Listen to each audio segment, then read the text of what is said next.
week's AEW Rampage featured TNT champion Scorpio defending his title against Frankie, Cavarian, partnered out Rehab and Soho, collided in the first round match in the Owen Hart Foundation tournament, and a new opponent was announced for Red Velvet after Hikaru Shida unfortunately had to pull out of the tournament. So yeah, lots going on, but we kick things off with Butcher and the Blade and Mark Quinn versus Death Triangle. Butcher and Penta started things off, the latter quickly taking advantage in the match and tagging Impact. Moments later, Butcher attacked the former NXT champion on the outside thanks to the referee being distracted. Back in the ring, Pac hit a dropkick from the top rope before Ray Phoenix and Mark Quinn next exchanged some fun high-flying offenses, and the Butcher then again interfered, attacking Phoenix from behind, allowing Quinn to take out the luchador. Back from the commercial break, the heel trio continued to isolate Phoenix. Quinn then took out Pac and Penta from the outside with a splash before Phoenix finally found an opening in the match and eventually hit the Hurricane Rana on Blade, eventually allowing him to tag in Penta. He took out both Butcher and Quinn single-handedly and tagged them packed. The British wrestler hit a German suplex on Mark Quinn, after which Penta and Phoenix hit a Fear Factor, followed by Pac hitting the Black Arrow to secure the victory.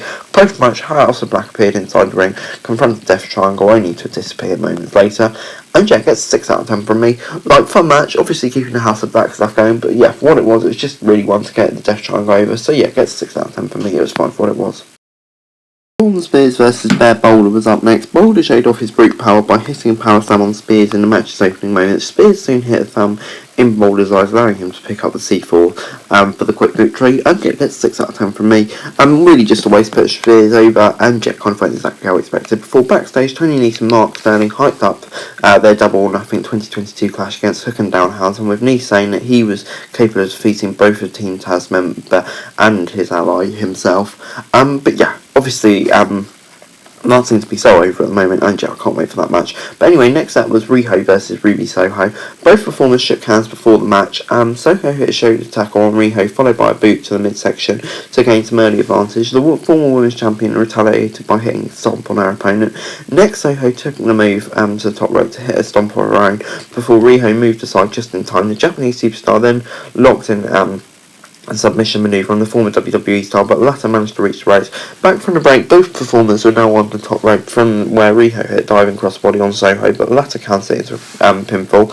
Riho next hit the crucifix bomb on Soho for a 2 count. Moments later, Soho hit the backdrop driver on the apron, followed by the Blade Runner to advance. And yeah, this was really great match, actually, really fun from start to finish, and generally unpredictable, which made it even more better. So he gets 7 out of 10 from me. And before backstage, Billy Gunn spoke to his sons, Austin and Colton, and the Acclaimed. He said the four could make a great faction, and then got them booked for a match on Dark Elevation. Yeah, just fun silly stuff here. Before Tony Schiavone interviewed TBS champion Jay Cargill in the baddie section inside the ring, the veteran broadcaster revealed that Hikaru Shida recently injured herself and won't be competing. Schiavone then disclosed that Tony Khan had got Chris Stanlander as a replacement, and she stared down the belly section. I'm just looking forward to that match. Before we got Scorpio versus Frankie Cavarian, they shook hands as a marker of respect before the match started. Before both performers went back and forth, trading some quick fire reversals, Cavarian hit the fisherman suplex for a 2 count. Moments later, Scorpio finally found an opening in the match, where he took out his opponent with a top rope suicide on the outside.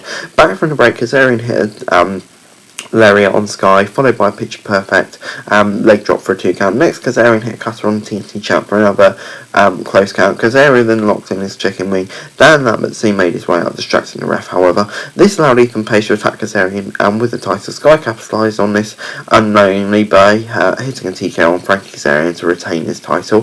Post-match, Kazarian refused to shake hands with Scorpio Sky, leading to the latter and Ethan Page coming face to face. However, it was soon revealed to be a pan, and Sign knocked out Kazarian with his TNT title. Guevara and Tay Conte soon entered the ring, with the heel trio escaping just in time. But yeah, this was really good. They did actually have me there, to be fair, and made it all the way more better for it, so it gets a 7 out of 10 from me. Yeah, this definitely exceeded my expectations, to be honest. Overall this week, Rampage gets a 7 out of 10 from me. Yeah, it's kind of a Rampage that started off slow. Like, I don't know, some of them early matches just weren't the best, really, and then it kind of picked up with the last few matches, which were really great. So yeah, on the whole, just about to think 7 out of 10 from me.